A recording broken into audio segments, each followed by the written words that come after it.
Alright, hello everyone. This is going to be our first attempt at our Math 1 online class that we'll be doing for at least the next week and possibly longer. So I hope that you guys are all able to get logged on and do the assignments that I give. If you have any questions, please email me, call me, ask whatever questions you have. I know learning math online is not very easy to do, so you can call me with questions if you have questions. Today we're going to look at simplifying radicals. And so I'd like for you to take notes as we go here. This will just be a short set of notes. A radical is any type of root. So for example, this could be just a regular old square root, but it could also be a cube root and a fourth root.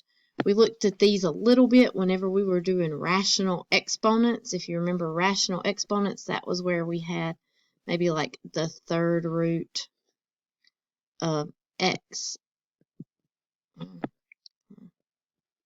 x to the fifth. Sorry, this, let me try that again. The third root of x to the fifth. And we wrote that as x to the 5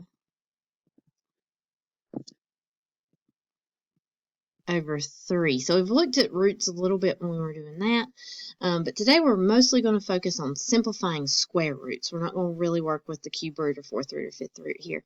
So a square root, that's just your typical square root that we see. And it means what number times itself equals x. And what's really important for this is that you must know all of your perfect squares, at least up to 12. If you know them further, that's even better.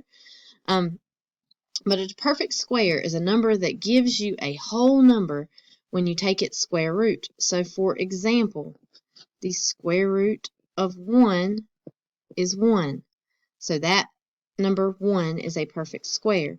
Now, we can't take the square root of 2 without a calculator, or 3, but 4, the square root of 4 is 2, because 2 times 2 equals 4. The square root of 9 is 3. The square root of 16 is 4. The square root of 25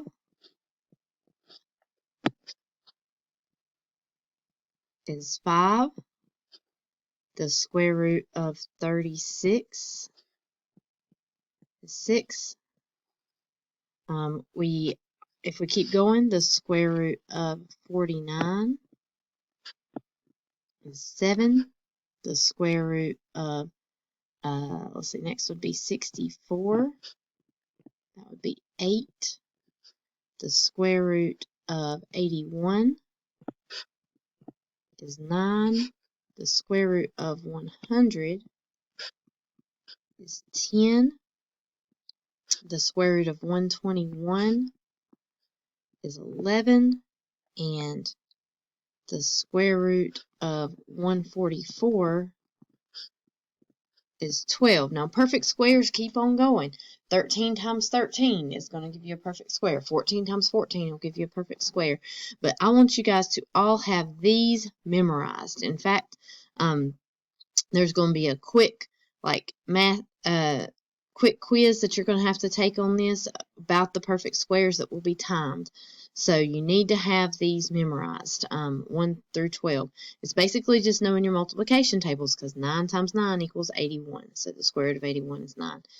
5 times 5 is 25. So the square root of 25 is 5. So you just have to know these perfect squares. All right, so this is what we're going to do for simplifying radicals. And this is very much something that's mathematical. You can type square root of 50 into a calculator and get a decimal approximation. A lot of times that's what we'll use. But especially as you go into upper level math, you're going to be expected to know how to simplify radicals. So when we see the square root of 50, we could type it into the calculator. We could get a approximation. In fact, if I flip over here to Desmos, if I do the square root of 50, I get 7.0106. So that's my decimal approximation. So for the square root of 50, so the square root of 50, 50 we could write as 25 times 2. Now, there's a really specific reason why I said 25 times 2. There's a lot of other things that I could multiply to get 50. I could do 5 times 10. I could do 1 times 50, but I'm choosing 25 times 2 because 25 is a perfect square. So when I see the square root of 25 times this times 2, that's really the square root of 25, times, times the square root of 2. You can think of those as two separate square roots. Well, the square root of 25 is 5, so I can write this as 5 square root of 2. This is what we call a simplified radical. Okay, now it doesn't really look a lot more simple, but in mathematical terms, it has been simplified. Okay, so for 45, so when we think of our multiplication tables, we're thinking of numbers we can multiply to get 45. And one of those things that we can multiply to get 45, there's actually not too many, is 9 times 5. And 9 times 5 is going to be helpful here because I can take the square root of 9. The square root of 9 is 3, so it's going to go on the outside of the root. And that 5, we can't take its square root, so we leave it on the inside here. So we have simplified this into 3 times the square root of 5. Okay. Now, example 3 right here is here almost as a trick. A lot of students have trouble when they see a problem like this. 144 is 12 times 12. It is a perfect square. So when you see this, you don't need to simplify it. You're just going to write 12 as your answer. Okay. For example 4, I've got the square root of 300. Now, there's a few ways that I could break this down. I could say that 300... Now, I could say the square root of 300. I could say, well, 25 will go into that. And if you divide that, you'll get 25 times 12. But that's actually not the best way to do this problem because if you do that, the square root of 25 is 5. And you've got the square root of 12. But 12 is a number that will break down. You never want to leave a 12 underneath the square root. So what you would have to do here is you would have to do 5 would stay out front. And then you'd have to break down your 12 into 4 times 3. And 4 is a number that we can take the square root of. So we'd have 5 times 2, because the square root of 4 is 2. And then the 3 would have to stay underneath the square root. So this would give us, I'm sorry about that, 10 square root of 3 right here. So that is one way to do the problem. But what you want to do when you do these problems is you always want to pick the biggest number, the biggest perfect square that will go into the number. Because I could have also done this. 100 is a perfect square. So I could say this is 100 times 3. And the square root of 100 times 3, this makes this much easier. So 100, the square root of it is 10. The 3 just stays underneath the square root, and I get straight to my answer, which is 10 square root of 3. So if you choose the largest perfect square that goes into the number, then that will help you a lot and make the process a lot quicker.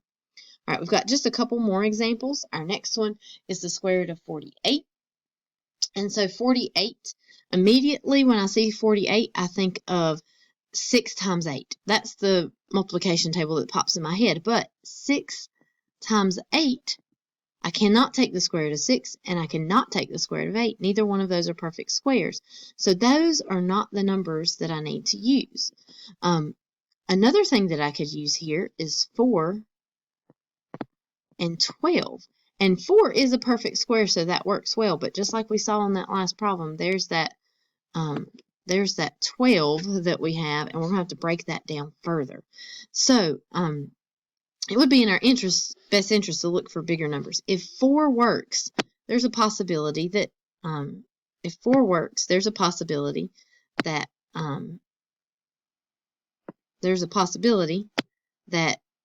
16 will also work.